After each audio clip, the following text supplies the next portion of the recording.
When are the country's courts not busy? Well, this past week was no different. And in this episode of our weekly court wrap, we hone in on two important cases in the country's courts. Hello and welcome to our weekly wrap. I'm your host, Mnisi. Now, South Africa is still gripped by the explosive allegations of interference in the SAPS and alleged links of the now suspended police minister to a syndicate. One of the alleged syndicate members was back in court this past week in an attempt to be released on bail. On the 6th of December 2024, the task team visited the premises of the two of the high-profile syndicate, of which one, Mr. Katiso Molefe, was arrested for the murder of Mr. Swart of QTech. During that arrest, an unusual activities were observed whilst the team were busy with the operation. These activities included a dispatching of members of the South African Police Service under the command of a senior manager at the head office to go and interrupt the operation that was unfolding. This arrest was the beginning of Katiso Molefe's link to the case of DJ Somebody and his associate, DJ Vintos. In this case, he is accused of participating in the murder of Aman Swart. And the murder weapon used there was then linked to the murder of Opa Sifuka, popularly known as DJ Somebody, and his two bodyguards, Sibusiso Mukwena and Sandile Mieza. Over 2 weeks ago, police came knocking on his door and arrested him for the popular musician's murder. According to the police, the ballistics report linked the AK-47 in the Swart murder case to the DJ Somebody case and a number of other high-profile cases. At the time of his arrest, Molefe was out on bail in the Swart matter, a ruling that was granted by the High Court in Pretoria on appeal after it was denied at the Vereniging Magistrates Court. He was granted 100,000 rands bail. After not being able to apply for bail the first time in this matter, it finally proceeded on Wednesday. The charges that Molefe is facing are classified under Schedule 6, and for him to qualify for bail, he would need to satisfy the court that exceptional circumstances exist which permit his release on bail. This is the same for the charges in the Swart matter. A High Court has already found that exceptional circumstances exist for his release on bail. He was at home when he was arrested, and he did nothing untoward between the date of his release and the date he was arrested again. So if one is looking for exceptional circumstances, we would suggest that it is exceptional that a man is asking for bail. And it is a matter which resorts under Section 6011, Schedule 6 of the Criminal Procedure Act, where the High Court has already found that he satisfies that test. And that in itself makes this matter exceptional. The magistrate said he could only take notice of this as that bail bid was not before him. Molefe says he is linked in this matter through telephone communication and the inference drawn by the police in that alleged communication. He says this is based on the affidavit of the application for a warrant of arrest. There is one mention in that affidavit of myself, and that is in paragraph 12 thereof. The pages are not numbered. And in the second last page, where the police say that they are quoting from communications between some of the accused persons, in this case one Danny and one Musa. In respect of the relevant portion to which I refer, Musa allegedly writes to Danny at 9:17. It states that he said he also went yesterday morning. He said Kay said is going to call in the morning. Later on, in the same page, 9:19, Musa allegedly states he says he'll call Kay around 10. Then in brackets, following the purported extract, it is said in the affidavit deposed to by Sergeant Horombi that K is Katiso Molefe, Tao's boss, who is charged with in the Vereniging case as accused for. I deny that I'm Tao's boss, and also deny having any knowledge of a discussion which obviously did include me, whether or not it may have occurred in the first instance. That's an interpolation by the police which is entirely unjustified. I'm not known as K, nor can it be said that these persons were communicating with me either at all or in relation to the charges which I am facing. Michael Dau is a former warrant officer charged alongside Molefe, Tieho Mabusela and Musa Kekana. Mabusela and Kekana are alleged hitmen who are also linked to the attempted murder case of actress and socialite Tebogo Tobejane. In that matter, they are charged with the alleged mastermind, Vusimuzi Kat Matlala, and his wife Tsakani. Molefe says he is not a flight risk. I would not have been given bail on appeal if the state had demonstrated a risk of my fleeing. Nothing has changed with regard to my personal circumstances. I was arrested at home. It is alleged that I'm dangerous and witnesses fear for their lives. There is no content to this allegation for me to deal with. I, for example, have had the docket in the Vereniging matter for some time, and it cannot be said that I have in any way acted against any witness or caused any witness to fear for their life. I have not done so, and I will not do so. The danger that evidence may be destroyed, that's another ground of opposition. This must be pure speculation. I have no control over any of the evidence, and I have no ability to destroy evidence or cause it to be destroyed. He admits to having a previous conviction, but outside the borders of South Africa, and has none in this country. He says the only pending case against him is the Swart matter. I do have a previous conviction for the importation of cannabis into the United Kingdom more than 20 years ago, for which I was incarcerated and subsequently deported to the RSA and barred from entering into the UK. I committed that crime 20 years ago using an alias, David Lebitsa, and I was using a Lesotho passport. The 61-year-old was a teacher but says he left the profession and went into business with interests in various industries. He cites strong family and economic ties to South Africa. I earned personal drawings of an average of 200,000 Rand per month from all my business activities, whilst the bond on the company headquarters, which is also served as my residence is serviced through the company. As stated herein before, I reside at 137 Empire Place, Sandhurst, Johannesburg, which property is owned by the company Katre Investment and is financed through Asset Line South Africa, Pty Limited. The municipal value of the property is 17 million Rand, without standing securities on the property to the value, with outstanding securities on the property to the value of 10 million Rand due to Asset Line Finance. The property was purchased at the price of 12 million. I've been residing at that property since 2020. I also own the house as set out above at number 39 Nuanetsi Street, Winchester Hills, Extension 2, worth approximately 3 million Rand. My wife, who I separated from, as I've said before, currently lives there.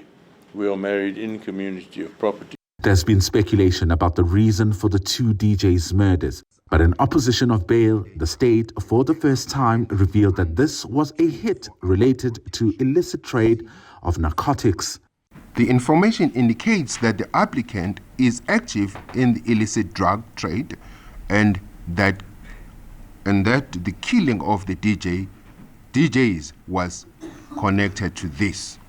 The investigating officer described Molefe's role as that of the middleman who remained in the background and was nowhere near the crime scene. She says his role was to arrange payment, citing WhatsApp conversations that indicate talks about payment from the day after the shooting. The affidavit further details how in the WhatsApp conversations, the co-accused were talking about waiting for payment. It says 4 days after the shooting of DJ Somebody, the cell phones of two of Molefe's co-accused pinged at a tower near his home. This was followed by the former police officer turned accused in this matter depositing 100,000 rands into his bank account. It also details how in the murder of DJ Somebody's close associate, Hector Buthelezi, known as DJ Vintos, who was killed months before DJ Somebody, The former police officer and Mabusela shared a picture of the deceased a few hours after the slain DJ was murdered. A WhatsApp conversation indicated that Pafa was very happy and would see them after work. Molefe's cell phone records, according to police, revealed that Pafa is his nickname. They alleged that Mabusela deposited 10,000 rands into his bank account the same day and 56,000 rands 3 days later. The state is worried about the alleged influence that Molefe has and cited one of the incidents where one of his co-accused was arrested. Back again to accused one was arrested during the bail on new facts application stage. Before bail was even heard, the applicant sent several text messages with assurance that accused one bail would be granted, including to his wife and his close associate. This raises grave concerns as to how far-reaching influence applicant apparently has. On the 2nd of August 2024, the applicant sent to his friend a WhatsApp message, "Bail granted." Friend replied, "Good work, brother," of which applicant responded, "This is evidence of what teamwork can achieve." Mfowethu. They describe him as dangerous. The applicant is a dangerous criminal with no regard to human life. The crimes that he is charged with are at this stage 4 counts of conspiracy to commit murder, 4 counts of murder, and if he is convicted, he will face a long term of imprisonment. The evidence against the applicant is overwhelming, and if released on bail, he has a strong motive to evade justice. He has means to leave the country at any time.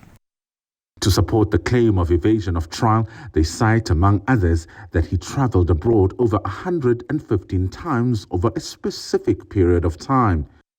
It was established that applicant has a Lesotho passport, number RAI 175364. From 2004 to 2024, he used 6 traveling documents when going to other countries. Travel documents number A099099430. He used this travel document also this year in January and February when he traveled to UK and Swaziland. They also moved to try and debunk the claim that he earns 200,000 rands through SARS records. The analysis of the bank statement obtained through Section 205 subpoena showed that the applicant predominantly received cash deposit with no identifiable sources of these funds. This raises a strong suspicion that he has unidentified or source of income. See, bank statement is attached. The state is done, but the bail application is not. It will proceed this coming Friday at the Alexandra Magistrates Court.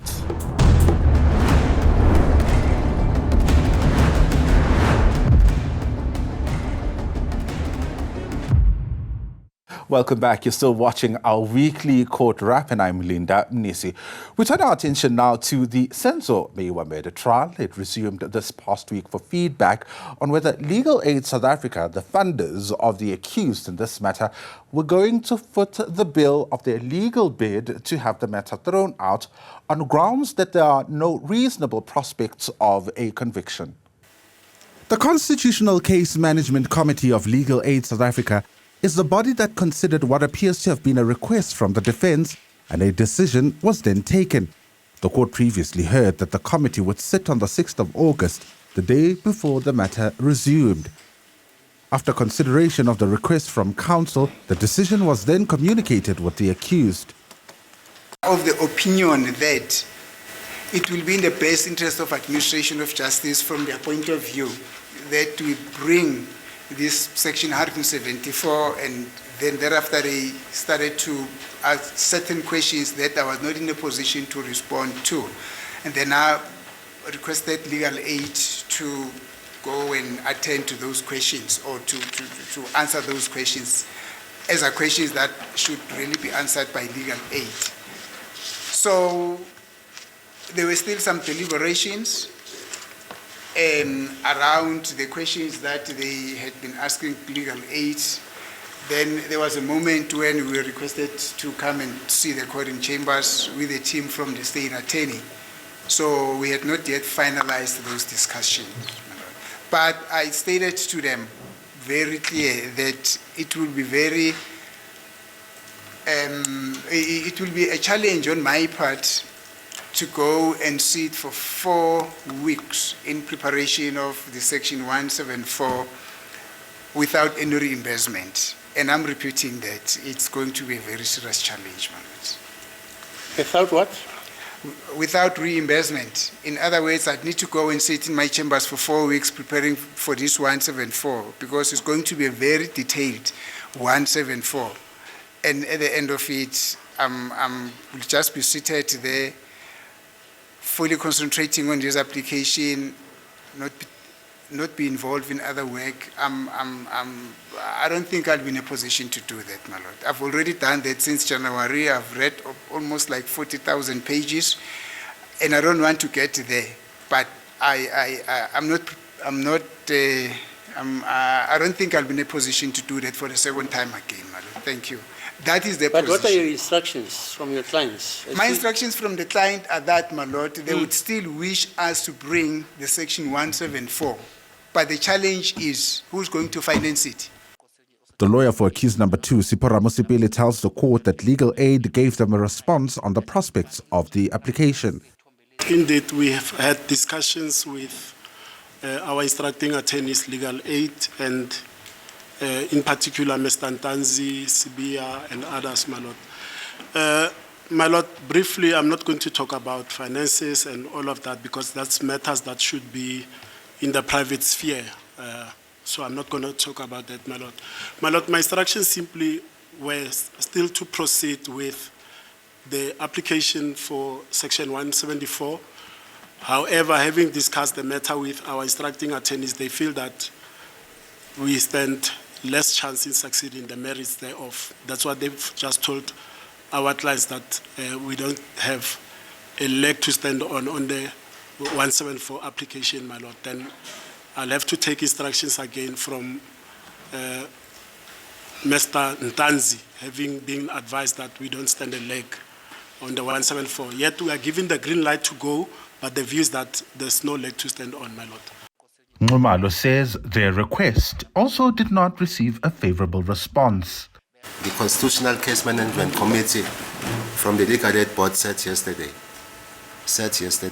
and I received a response, as I had indicated earlier on, that my request was declined. But I wish to bring to the attention of the court that this issue of Section 174 application, it's something that we have been discussing with my client. It's not something that we took overnight. There were instructions all along the trial that I should bring such an application, of which I'm prepared to do so. And I was going to request the court to grant me indulgence. I'd already started to draft the application. If I may be granted a week from today. I was calculating the dates, my lord, if we can be granted up until the 18th of August 2025 for that application. In an interesting twist, Advocate Zandile Mshololo and her client decided to change tact. The court business, my lord, I confirm that we have considered the issue of bringing Section 175, my lord, and Mr. Ntuli will not be bringing any application for 175, my lord. We'll proceed with the 174. We'll proceed with the defense case, my lord. A representative from legal aid was in court and had to explain the reasons behind their feedback to the request put by the defense. My lord, no, we did undertake to fund them through the whole process. Yes. We did. But the question that came before the Constitutional Case Management Committee was whether they would fund a 4-week preparation for a 174 application. And it was put before them, and a decision was made that they won't fund it. We won't stop them from doing a 174 because that is part of the Criminal Procedure Act. But the Constitutional Committee said that they're of the view that to pay an additional 4 weeks to prepare for a 174, they weren't amenable to that.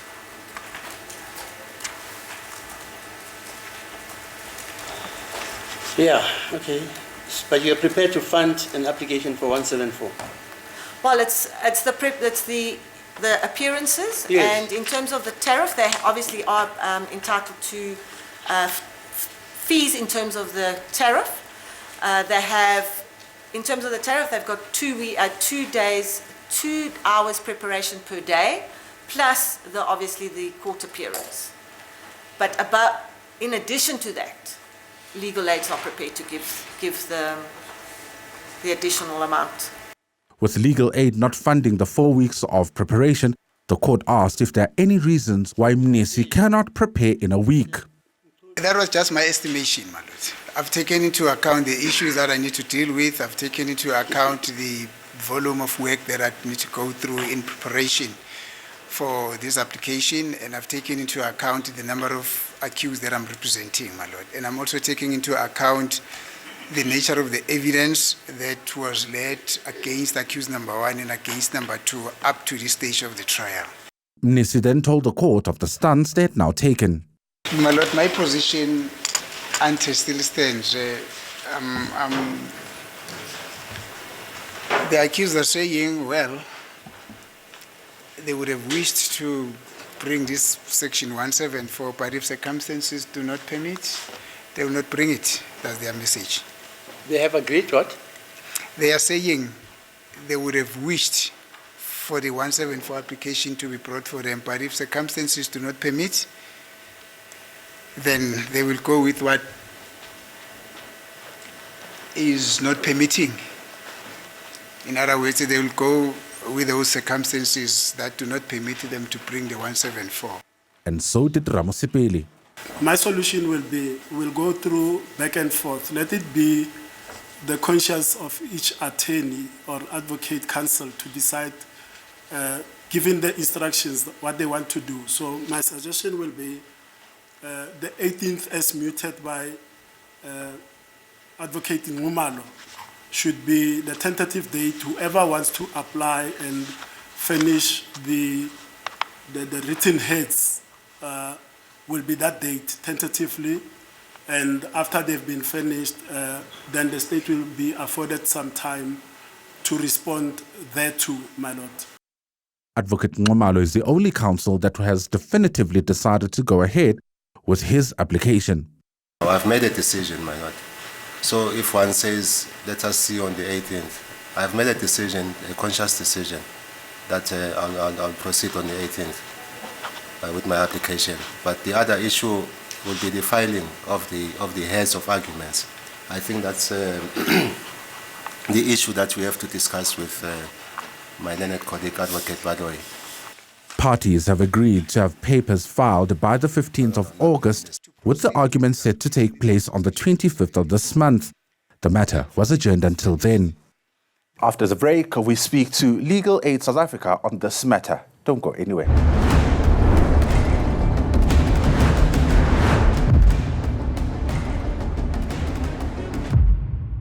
Welcome back. Legal Aid will not fund the 4 weeks preparation that Advocate Charles Mnisi wants for the Section 174 application.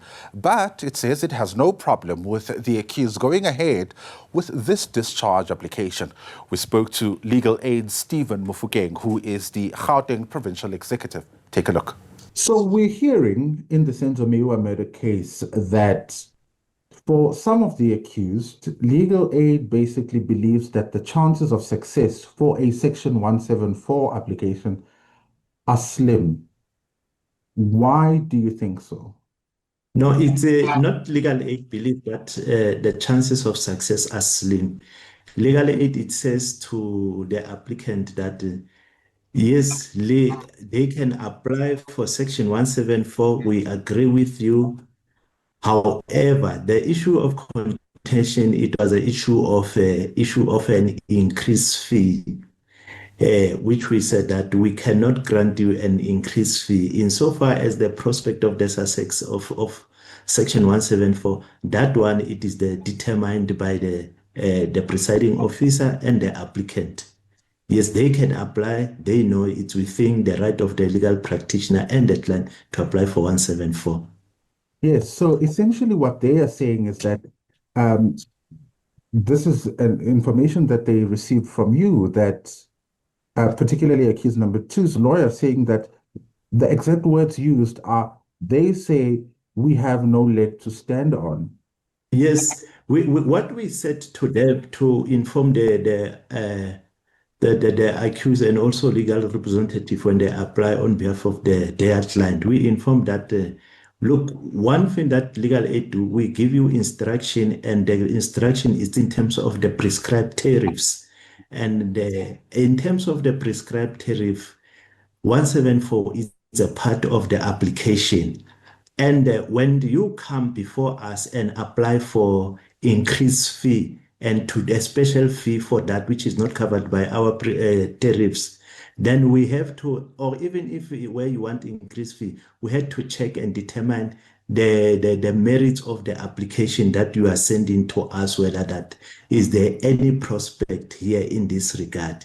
And in that case, when we were checking and assessing that, we said that to them, yes, your client believes that there is a prospect in this, but we don't deny that. We don't want to get into the fray of whether there's a prospect or what. What we can say to you, can apply for 174, but the prospect in terms of applying for increased fee for the records that you have already read, we cannot grant you increased fee. We are declining, but it's your opportunity to go there and apply for Section 174. But you must know that this 174 that you are applying, we are going to pay you in terms of the tariff, and we are not going to put any increased fee on that or any preparation fee to stay home maybe for 2 weeks or 1 week or 4 weeks to prepare. We are not going to fund it. So does it then mean that legal aid, in as much as you say you are not going into the merits of whether or not the application itself will succeed, does it then mean that you also do not monitor the case? Because monitoring the case would have direct impact on the funds. Yes, we monitor the case from time to time. That's why there's an application for increased fee, because if they apply, we are checking, we are monitoring how far is the case, and whether if there's this thing, whatever process which they've applying for, whether that we can grant them that we can do that. Like, for example, if they say we want to apply for leave to appeal, maybe after the finalization, then that's when then we can check the whole record and check as to whether there's a prospect of success. But insofar as Section 174 is concerned now, already we have granted them that do the trial, and a part of a trial, it is a Section 174, but not for them to come to us and say, we want to preparation fee, we want a special fee for Section 174. Then that one we say, no, we are not going to grant you. But monitoring, we monitor it. That's why we can know that how much have we paid. We've paid them for, and there were some other applications which were made, and some of them we refused, we did not accede to. I want us to talk about then the funding model, because from my understanding and what the representative from legal aid said in court, it seems you're paying 2 hours for preparation and for the court appearance. Break it down for us, because we also understand that there is an increased fee that is applicable here. Help us understand how all of it works. Firstly, let me start here. We have the tariffs at the Legal Aid South Africa, and the practitioners, they come to us, if they are accredited with us, they are on our database accreditors. When there is a matter which they have to, we grant them a matter, we give them something called LA2. In that LA2, there are all terms and also of the agreement how are we going to conduct ourselves, and also how are you going to deal. And then we also inform them about the prescribed tariffs, that these are the tariffs which are applicable. The tariffs, there are two components. Let me come specifically to this matter. In this matter, there's a tariff, and one first part of tariff, there's a preparation, pre-trial, before trial starts. In that pre-trial preparation, a person, we give him that you can prepare for certain number of hours, which is maybe 8 hours, and others, then they can. And then 8 hours preparation fee, that's what we are giving you, and you peruse, and you give you a certain amount that per hour, this is how much we are going to pay you.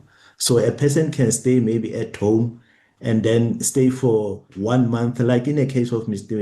Mnisi, stay for 4 months because he was having additional accused, which is accused number one.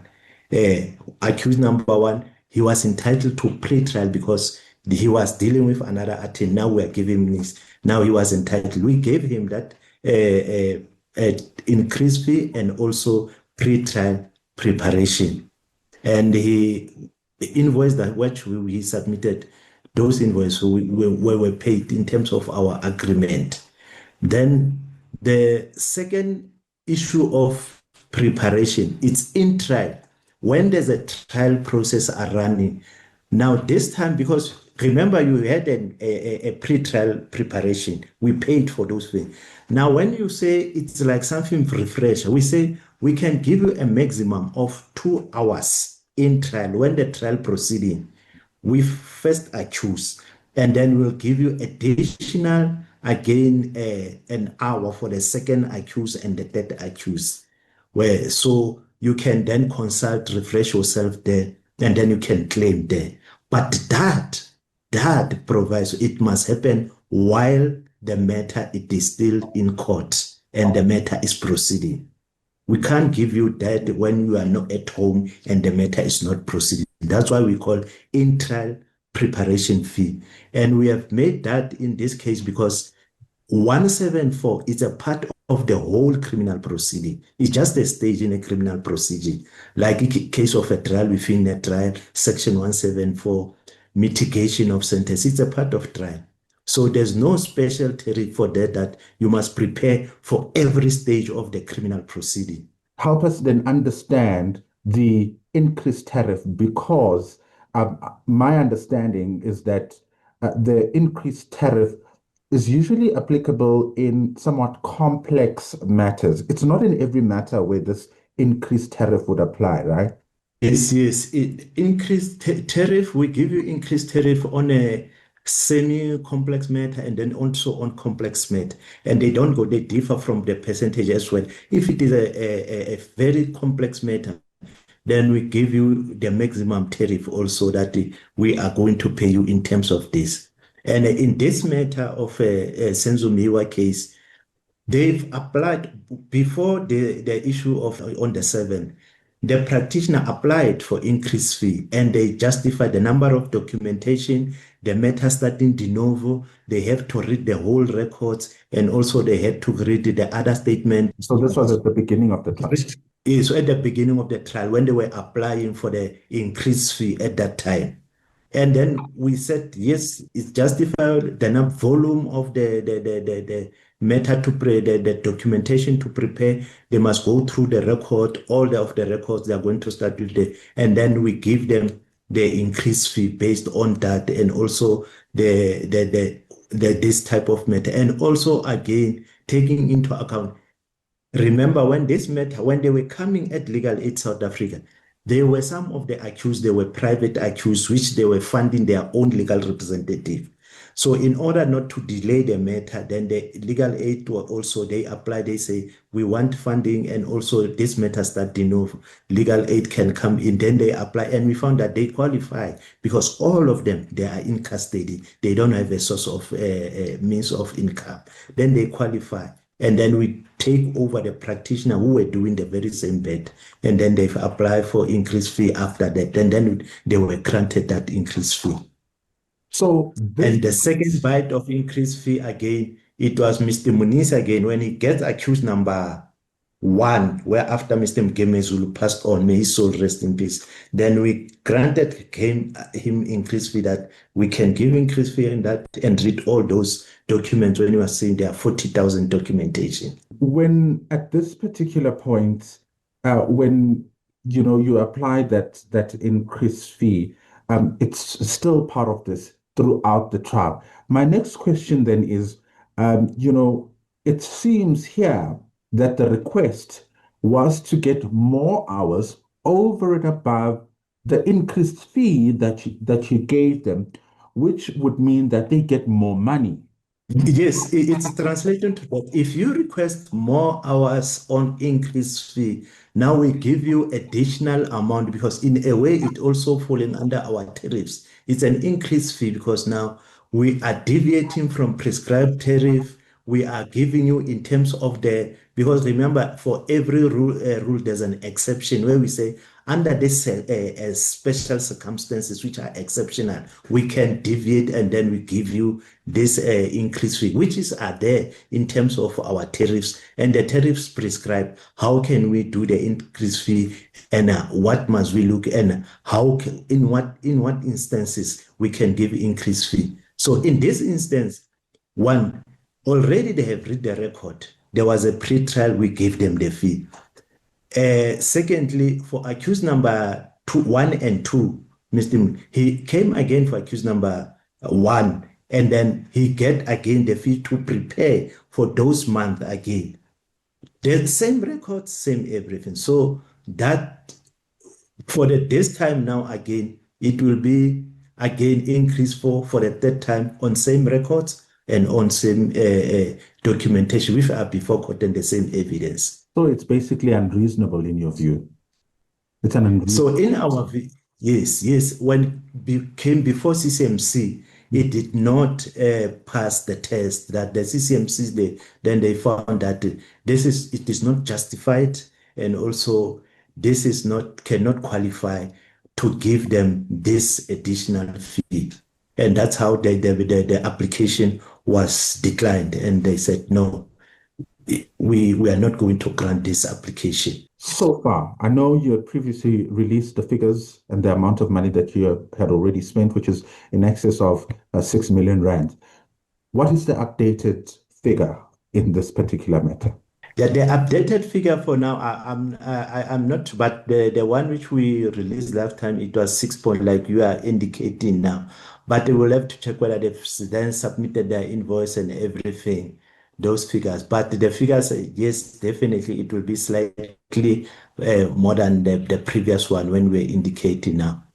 But what we are happy about is that we have at least now have passed the stage of the state case. Now we are at this stage of a defense case, where now the defense now has to present its case, apply for 174 first, and then we'll hear from the presiding officer what is his verdict on 174, and then the matter goes to defense. So we are happy now this matter has passed the period where it was on the state case. That was Stephen Mufugeng helping us make sense of their funding model, as well as the decision that was made in the Senzo Meyiwa murder case. Catch us again next time for our weekly wrap on important cases that are in the country's court. Until then, have a good one.